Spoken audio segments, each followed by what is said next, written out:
అయ్యే రేవంత్ రెడ్డి గారు మనం చూసుకుంటే నాగర్ కర్నూలు దగ్గరలో ఒక చిన్నారిని తొక్కి చంపితే మీరు దాని మీద కూడా స్పందించలేరు, ఏం మాట్లాడలేరు. ఈరోజు చూసుకుంటే మహబూబ్ నగర్ దగ్గర అంగన్వాడీలో ఇంత దారుణం జరిగినా కూడా మీరు పట్టించుకుంటారంటే. అమ్మ ఏమైంది మా పాపకి? అంగన్వాడికి తొలకపోయారు సార్, అంగన్వాడిలో చూసుకోలేరు. గుడ్లు ఉడకబెట్టిరంట, గుడ్లు ఉడకబెట్టిందంట పడ్డది. వాళ్ళు పట్టించుకుంటలేరు. వాళ్ళు పట్టించుకోకపోతే ఇక హాస్పిటల్ కన్నా పెట్టుడంటానంటే కూడా పెట్టమన్నారు. పెట్టమంటే మేము తీసుకెళ్ళినాం. పాపకు ఇబ్బంది అవుతుంది. ఈ పాప ఊరికి ఏడుస్తుండది. పాప ఎక్కడ మనం సర్పంచ్ కూడా పట్టించుకుంటలేడు. ఆఫీస్ కాడికి వద్దామని చెప్పి వచ్చాం సార్. పిల్లలు నడవట్లేదు, లేవట్లేదు, కూసుట్లేదు.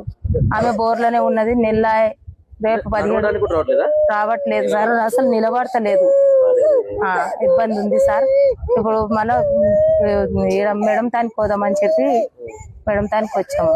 మేడం కలవట్లేదు. ఇప్పుడు ప్రస్తుతానికి ఆ పాపకు నడిచేటట్టు ఏమైనా సాయం చేస్తారేమని చెప్పి మన గవర్నమెంట్ ఎందుకు ఉంది నాకు అర్థమవుతలేదు. ఇంత దారుణం జరుగుతుంది తెలంగాణలో, మీరు ఎందుకు పట్టించుకుంటలేరు? ఎందుకు దీని మీద యాక్షన్ తీసుకుంటలేరు? ఇలాంటి మీ దృష్టికి వచ్చినప్పుడు లేదా కింద ఉండే ఎమ్మెల్యేల దృష్టికి వచ్చినప్పుడు ఎందుకు పట్టించుకుంటలేదు దీని మీద? మీరు దీని మీద తప్పనిసరిగా యాక్షన్ తీసుకోవాలని చెప్పి మన ప్రజల పక్షాన మేము డిమాండ్ చేస్తున్నాం. తస్మా తొందరనే దీనిపైన యాక్షన్ తీసుకొని ఎవరైతే దీనికి కారణం ఉన్నారో వాళ్ళపైన తప్పనిసరిగా మీరు చర్యలు తీసుకోవాలని చెప్పేసి మేము మా ప్రజల పక్షాన డిమాండ్ చేస్తున్నాం.